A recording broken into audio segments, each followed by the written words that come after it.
अस्सलामुअलैकुम वरहमतुल्लाहि वबरकातुहू। नाजरीन, एक मर्तबा फिर आपकी बहन, आपकी होस्ट, एक और हिंदू भाई के इस्लाम की तरफ सफ़र की कहानी लेकर आपकी खिदमत में हाजिर है।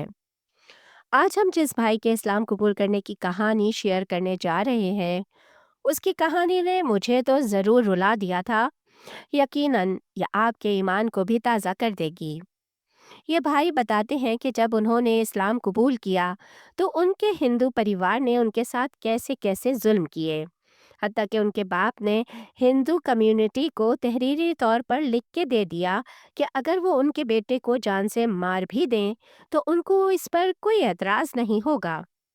मगर फिर कैसे गैबी तौर पर अल्लाह की मदद आई और उनकी ज़िंदगी में कैसे राहतें, खुशियाँ और आसानियाँ आईं, आइए ये सारी तफसील उन्हीं से जानते हैं।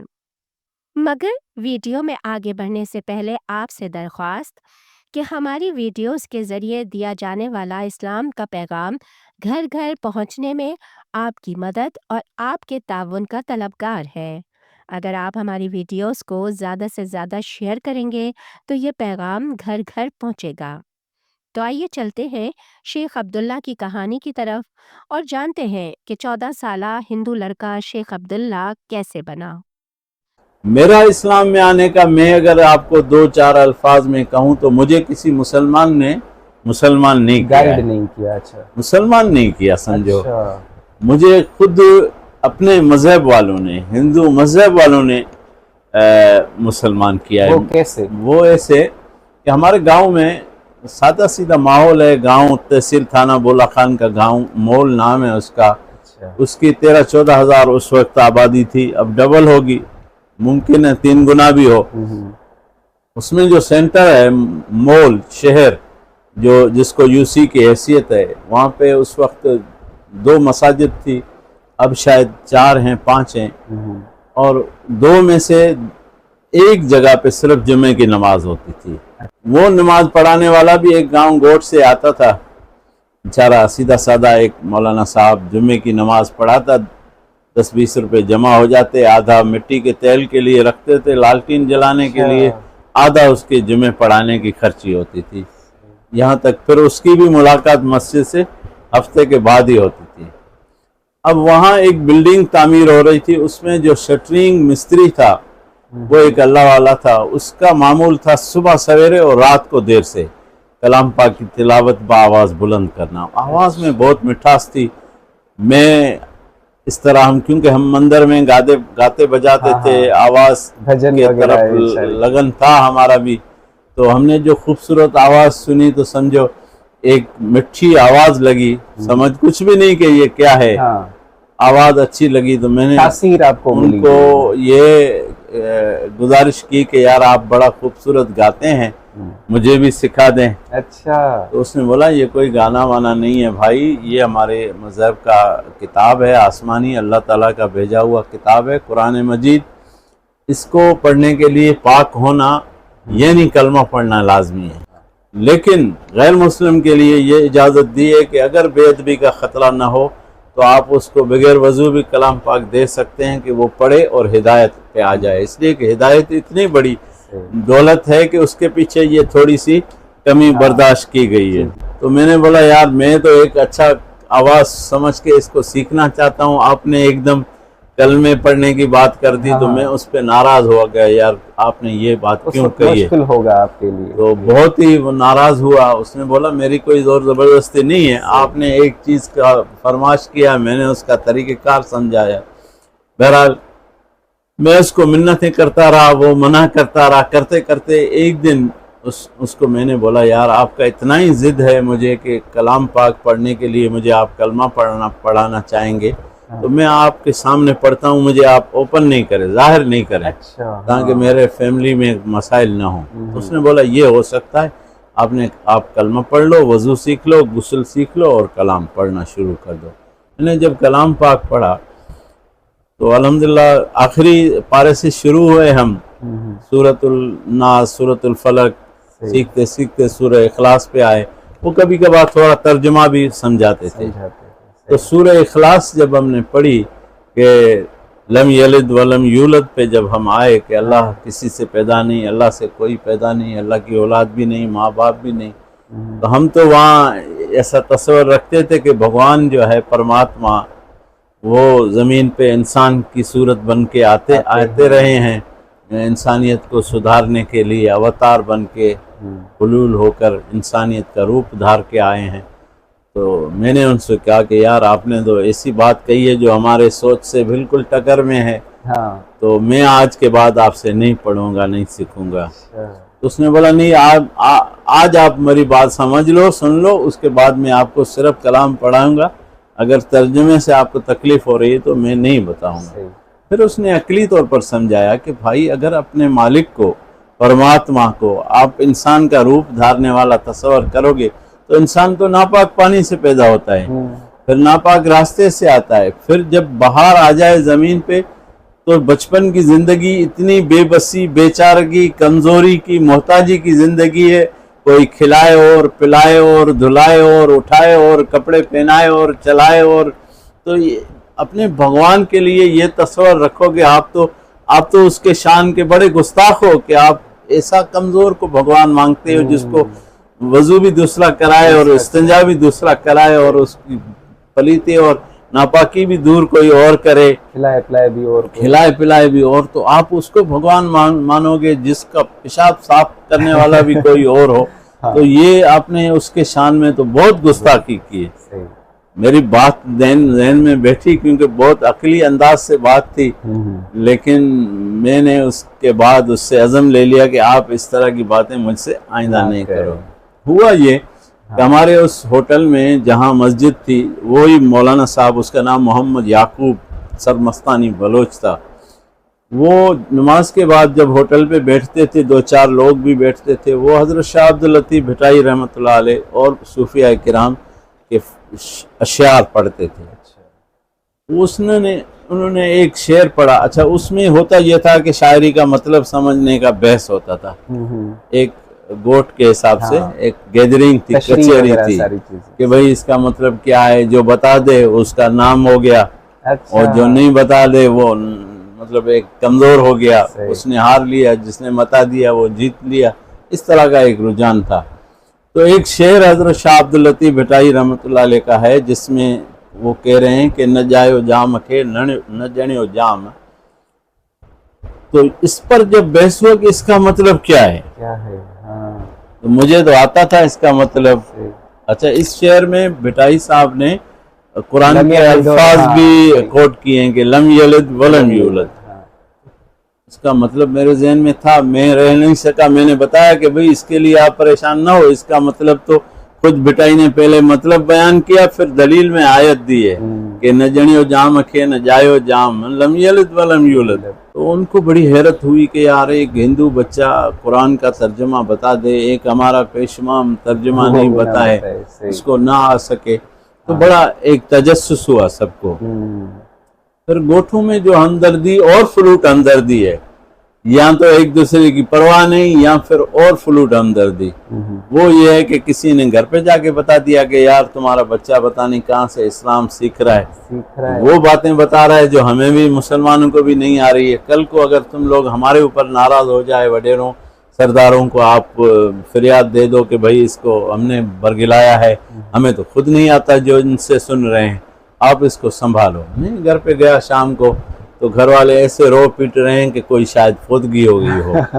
मैंने सबसे बड़ी तजस्सुस हैरत से पूछा कि भाई कौन फौत हो गया। बोला आप अच्छा बोलो, ऐसा नहीं बोलो, कोई भी गया नहीं है, आपके लिए सब रो रहे हैं। क्यों हमारे लिए रो रहे हैं? कह रहे हैं आप मुसलमान होना चाह रहे हैं आप। अच्छा, वहाँ की कल्चर में मुसलमान को जब आपस में बात करते, मुसलमान का जिक्र करे तो मुसलमान नहीं बोलते थे, उसको सिंधी में जिसको जट बोलते हैं। अच्छा। यानी जाहिल। तो मुझे कहा कि आप जाहिल हो रहे हैं, हमने ये सुना है। मैं बोला नहीं, ऐसी कोई बात नहीं है, आपको गलत फहमी हुई है, कोई हम जाहिल नहीं हो रहे हैं। बोला फिर आप कुरान का तर्जुमा कैसे सुना रहे हैं, कहाँ से सीख रहे हैं? जब आपको इस्लाम से शौक़ नहीं है तो ये कहाँ से?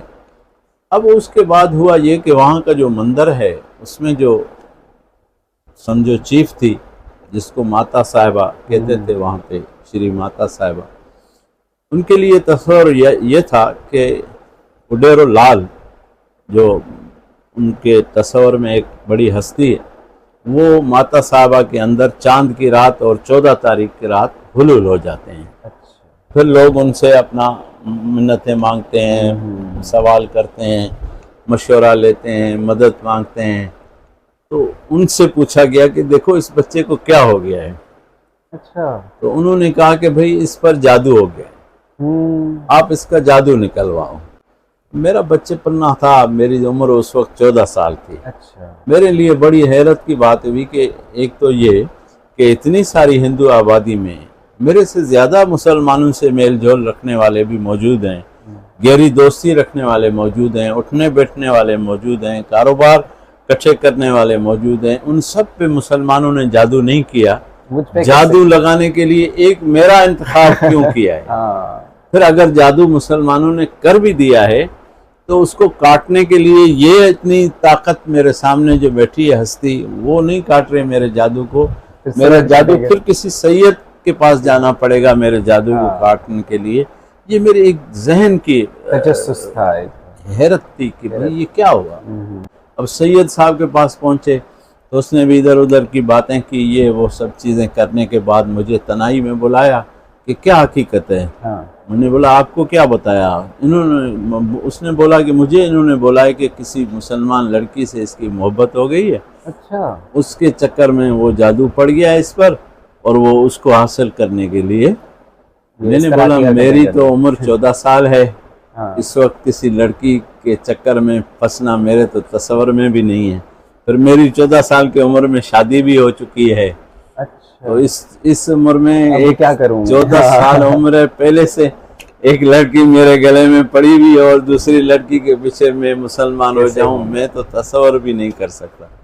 ये इन्होंने गलत बताया है। अलबत्ता मेरा इस्लाम की तरफ रगबत है, एक शौक है, तो जादू वादू कुछ नहीं है। तो उसने बोला देखो मैं वकील हूँ, मैं इल्मी ख़ानदान का फ़र्द हूँ, सैयदज़ादा हूँ, इस दरगाह का गादी नशीन हूँ। गादी नशीन मेरा भांजा है लेकिन मैं उसका मामा हूँ और हम सैयद हैं, अहले बैत हैं, हुज़ूर सल्लल्लाहु अलैहि वसल्लम की औलाद हैं।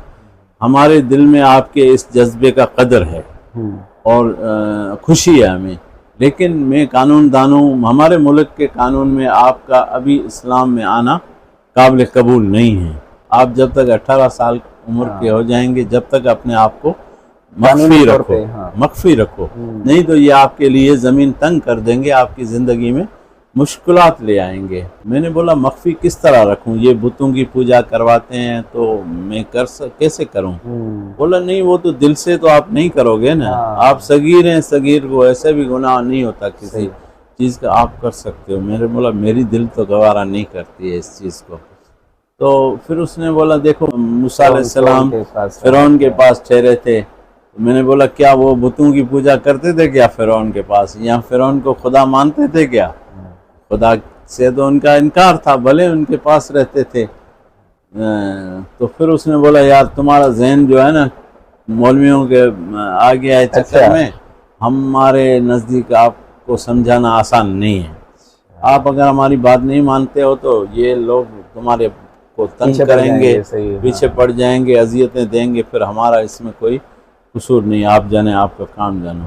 उसके बाद इन लोगों का, हमारे ख़ानदान वालों का, रिश्तेदारों का, सबका ये ज़हन बन गया कि इसके ऊपर जादू है और जादू ये जब ख़त्म होगा, जब ये पहले जैसा हो जाएगा। जब तक नहीं होता, हमारी बात नहीं मानता, पूजा पाठ नहीं करता, इसका जादू कायम है। तो 300 से ज़्यादा जादूगरों के पास जाना पड़ा और वो जादूगर अक्सर आप जाली के इल्म में होगा, वो आमिल जाली जो दुनिया में फैले हुए हैं, गुमराही फैला रहे हैं, तरह तरह की बातें जानते हैं, बड़ी होशियारी की बातें जानते हैं, ऐसी बातें करते हैं आदमी के दिल को लग जाए, लगती है। आप से बहुत वो करते हैं होशियारी के साथ और लोगों से पैसा निकालते हैं।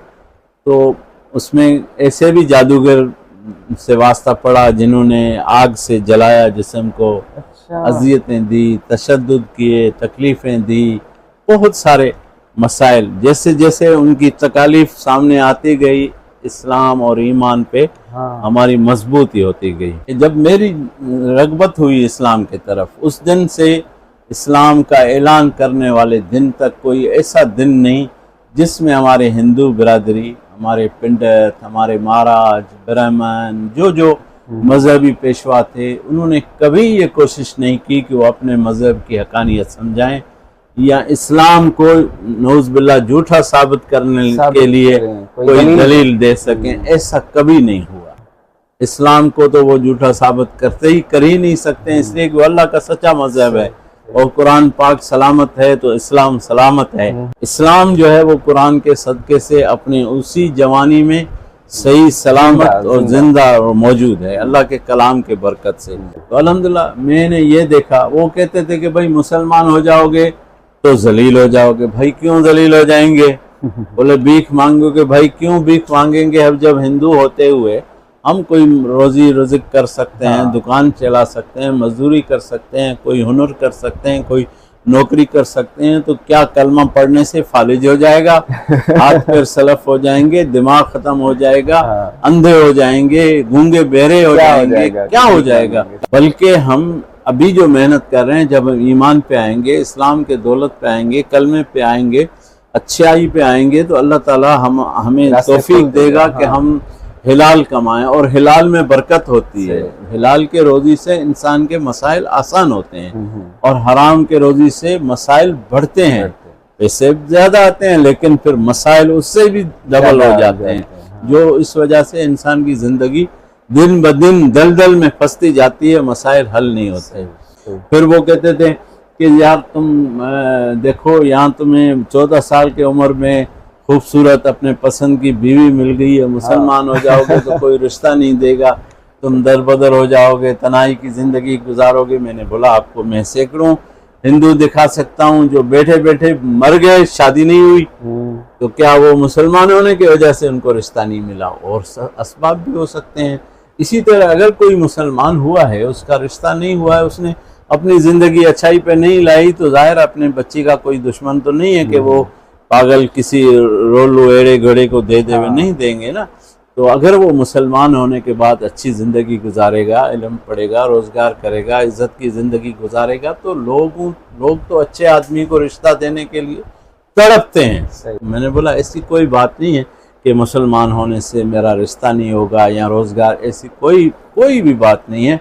इज़्ज़त ज़िल्लत अल्लाह के हाथ में है, इंसान के हाथ में नहीं है कि आप मेरी इज़्ज़त को ख़राब करोगे। अल्लाह के हाथ में इज़्ज़त है और इस्लाम लाने से अल्लाह मुझे और डबल इज़्ज़त देगा। अल्हम्दुलिल्लाह अल्लाह ने मुझे जो अभी इज़्ज़त दी है इस समाजी खिदमत के बुनियाद पर और इस्लाम लाने के बाद मुसलमान भाइयों के दिल में जो मैंने इज़्ज़त पाई है, जो मोहब्बत पाई है, उसका कोई अहाता नहीं कर सकता हूँ मैं।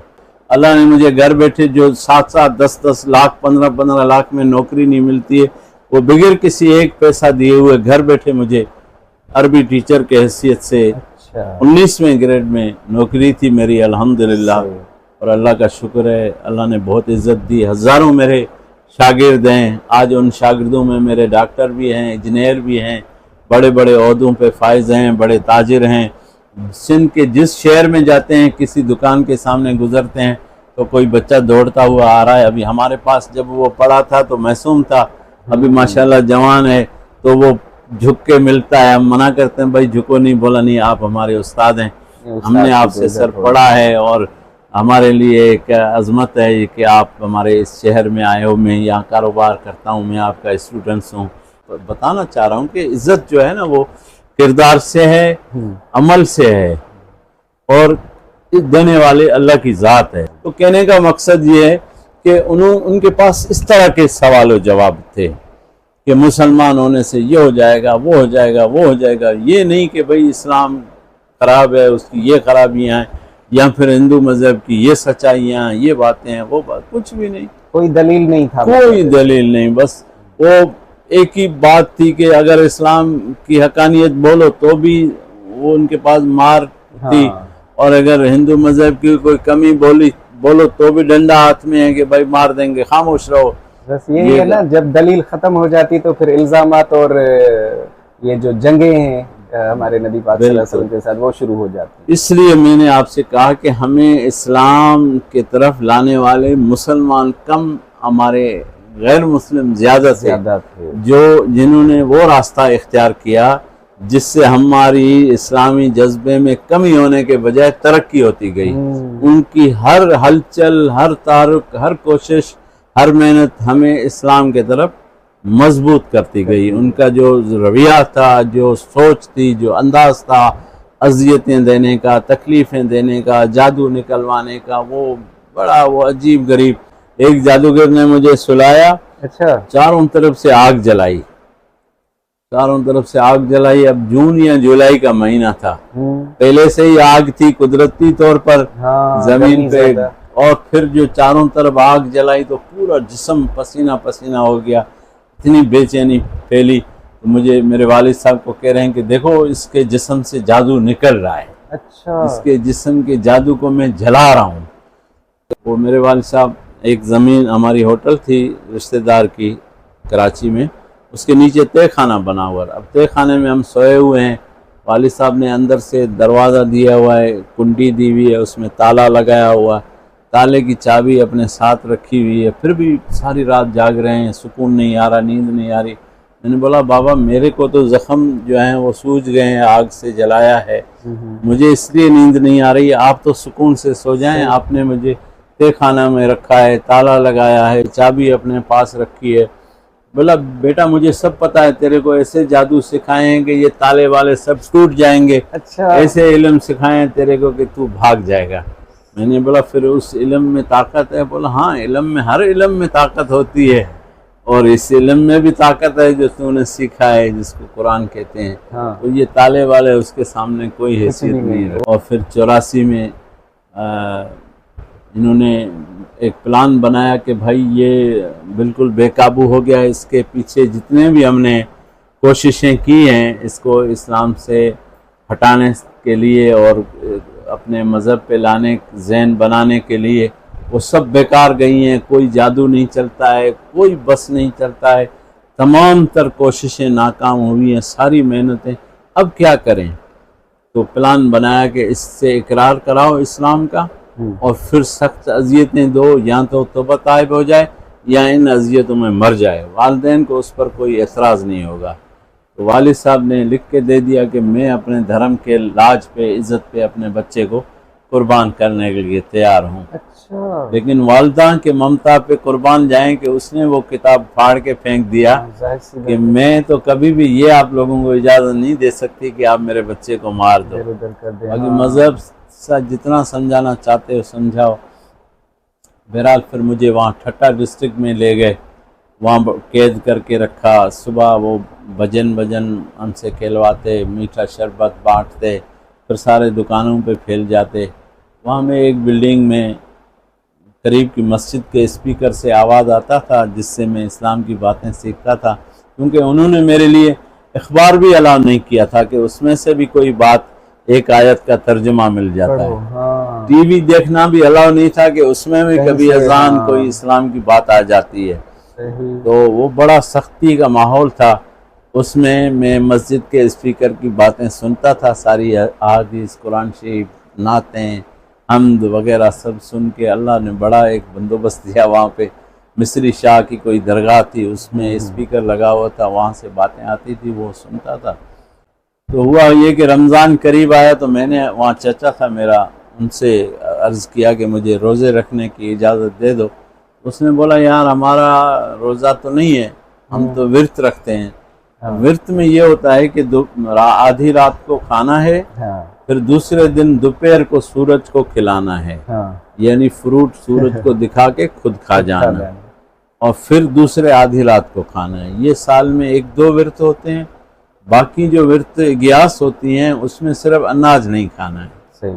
बाकी जो खाना है ना वो दूसरे दिनों से डबल खाते हैं, फ्रूट वगैरह। यहाँ बोला वो खा लो, खुश्क मेवा है और ताज़ा मेवा है, बहुत खाओ, जी भर के खाओ, आग पे पका हुआ अनाज नहीं खाना। बहुत इज्जतें, मिन्नतें, समाजतें करने के बाद उन्होंने बोला यार आप सिर खा गए हैं, चलो रोज़ा रखो। रोज़े में था मैं, 7वां रोज़ा मेरा गुजरा तो एक बड़ा पिंडत कोई दूर से आया, उसने बोला यार मुसलमान होने के कोई सींग तो नहीं निकलते हैं, वो रोज़ा नमाज को ही मुसलमानी कहते हैं, रोज़ा तुम इजाज़त दे रहे हो, नमाज ये छुप के पढ़ता होगा, बाकी क्या वजह है कि आपने इसको बांध के रखा हुआ है, अजियतें दे रहे हो, लाखों रुपए खर्चे कर रहे हो, इल्म पढ़ा रहे हो, जादू लगा रहे हो, ये तो आप अजीब आपका तरीका है। उसने बोला जब रोज़ा ये रखता है तो नमाज तो यकीनन ये पढ़ता होगा। और उस वक्त इतनी सख्ती थी कि नमाज हम जो है ना वॉशरूम में अपनी कमीज उतार के फर्श पे उस पे नमाज पढ़ते थे। बाहर पहरा इतना सख्त था कि हम नमाज नहीं पढ़ सकते थे। तो उसमें फिर उन्होंने सख्ती की तो बोला सहरी बंद है तुम्हारी, बोर्ची को कह दिया कि सहरी नहीं देना है। तो हम इशा के इफ्तारी के खाने से थोड़ा छुपा के रख लेते थे, क्योंकि मैंने स्पीकर से सुन रखा था कि सहरी करना सुन्नत है। फिर उन्होंने वो भी पकड़ लिया, 8 छुपा के रखते हैं। 8 रोजे पहले हो गए, 7 रोजे छुपे हुए रोटी से हो गए। 15 रोजे के बाद इन्होंने सख्ती कर दी, तलाशी ले ली, कुछ नहीं छोड़ा। तो सहरी के टाइम पे मैंने अल्लाह के सामने हाथ उठाया कि मेरे मालिक तू सारी कायनात को खिलाने वाला है, मेरे लिए सहरी का बंदोबस्त करना आपके लिए कोई मुश्किल तो है नहीं। तो एक रोटी उस खिड़की में से गिरी मेरे झोली में, और ऐसी लजीज रोटी, ना उससे भूख लगे, ना उससे कोई तकलीफ हो, न खाने की महसूस हो भूख, न कुछ, और लजीज भी बहुत मुनफरद किस्म की रोटी, और रोज़ाना वो आना शुरू हो गई। इतना तो जहन में था कि ये अल्लाह के तरफ से है, लेकिन ये था कि जो अल्लाह का नुमाइंदा इस रोटी को लाने वाला है, अगर इससे कोई दोस्ती बन जाए, असबाब कौन से उससे कोई मशवरा करें कि भाई इस मुसीबत से कैसे निजात हो, कोई रास्ता दिखाओ, कोई आसानी बताओ। तो मैंने मेरी नज़र पड़ी उस पर, जब खड़ा हो गया मैं, रोटी गिरते ही तो एक छोटे से कद का बड़ा खूबसूरत किस्म का नौजवान था, नज़र पड़ते ही गुम हो गया, और उसके बाद वो रोटी आना बंद हो गई। फिर रमज़ान के आखिरी दिन थे, उनके भी ये इल्म में था, क्योंकि हम मुसलमान हिंदू एक साथ उठते बैठते खाते पीते चलते फिरते हैं, तो एक दूसरे की बातें तो सुनते रहते हैं ना। रमज़ान के आखिरी दिन बहुत ही मुबारक दुआ के कबूलियत के दिन है, तो उन्होंने इंजेक्शन लगा के मुझे बेहोश कर दिया। रोज़ाना एक इंजेक्शन लगाते थे, 24 घंटे बेहोश पड़े रहते थे। कभी थोड़ा होश आया तो ठीक है, वरना कुछ पता नहीं रहता था। उस हालत में अल्लाह ने मुझे ये सआदत बख्शी कि मैंने रोज़े अतर की ज़ियारत की। देखा कि रोज़े के अंदर हुजूर सरवर कायनात सल्लल्लाहु अलैहि वसल्लम आरामी हैं। फिर देखा कि आपने एक शफ़क़त की निगाह उठाई है। तो मैंने एकदम गुजारिश की कि मेरे रसूल, मेरे महबूब सल्लल्लाहु अलैहि वसल्लम, आप अगर मेरे हक़ में अल्लाह के दरबार में हाथ उठा दें कि मुझे इस मुश्किलात से निजात हो जाए। तो मैंने देखा कि आपने मेरे हक़ में हाथ भी उठाए हैं। फिर मुझे यकीन हो गया कि आज मेरे लिए मेरे नबी सल्लल्लाहु अलैहि वसल्लम के हाथ उठे हैं। अब दुनिया की कोई भी ताकत मुझे कामयाबी से नहीं रोक सकती, और मेरा यकीनन अब कामयाबी का रास्ता खुल गया। और मैं समझता हूँ अपने बिल्कुल पुख्ता ईमान के साथ कि उस दिन से लेके आज तक मेरी ज़िंदगी में जो भी कामयाबियाँ आ रही हैं, अल्हम्दुलिल्लाह मेरी शादी 20 सितंबर 1998 में हुई। मेरे अल्लाह ने 5 बच्चे दिए, 3 बेटियां हैं, 2 बेटे हैं। बेटे हाफ़िज़ कुरान हैं। मुझे उस्ताद की हैसियत से 26 साल बच्चों की पढ़ाने की खिदमत का मौका मिला। जो मस्जिद के इमामत, खिताबत, दरस तदरीस, समाजी खिदमत और ये इज़्ज़त, ये सिलसिले, सब चीज़ें जो मेरी कामयाबियाँ हैं। 26 मेरे सऊदीया के सफ़र हुए हैं, 2 हज हुए हैं, 24 उम्रे हुए हैं। जितनी भी ज़िंदगी में कामयाबियाँ मिली हैं, इज़्ज़तें मिली हैं, सब कुछ मिला है, वो उस दुआ की बरकत है जो मेरे रसूल करीम सल्लल्लाहु अलैहि वसल्लम के रहमत वाले हाथ मेरे हक़ में उठे थे। बहरहाल ये सारी चीज़ों के बाद वहाँ से अल्लाह ने एक रास्ता खोल दिया, क्योंकि मेरे हक़ में दुआ तो कबूल हो चुकी थी। मैं भाग के कराची आया, वहाँ जान पहचान कारोबार किया था। बहुत सारे मुसलमानों ने तो मुझे हाथ जोड़े कि हमारे आपके वालिदैन से इतने अच्छे ताल्लुकात हैं कि हम आपको मुसलमान नहीं कर सकते हैं, लेकिन हमारा इतना ईमान है कि हम पकड़ के आपको उनके हवाले भी नहीं करेंगे। आपको रास्ता बताते हैं, वहाँ जाओ, वो आपकी मदद करेंगे। एक जमील भाई, अल्लाह उनको इज़्ज़त दे, बरकत दे, ज़िंदगी दे, सेहत दे। हमारा पहला जो इस्लाम का साथ जाने वाला बंदा, तो उसने मुझे मदरसे में पहुंचाया। उनका मुफ्ती साहब से ताल्लुक़ था, मुफ्ती हबीबुल्लाह साहब, जो ख़ुद भी न्यू मुस्लिम थे, अब दुनिया में नहीं रहे, बहुत बड़े शेखुल हदीस थे। उन्होंने कलमा पढ़ाया अल्हम्दुलिल्लाह। अच्छा। और उसके बाद हम सक्खर आए, वहाँ आलिम का कोर्स किया, अल्हम्दुलिल्लाह दीन की तालीम हासिल की। फिर हम अपने इलाके में दीन की खिदमत का जज्बा रखते थे। एक फितरी बात भी है कि अपनी मिट्टी से, जन्म भूमि से इंसान को मोहब्बत होती है। हम वापस लौटे आए अपने इलाके में, वहाँ खिदमत की, वहाँ मसाजिद हैं, मदारिस हैं, रिफाई काम हैं, अल्हम्दुलिल्लाह खिदमत कर रहे हैं।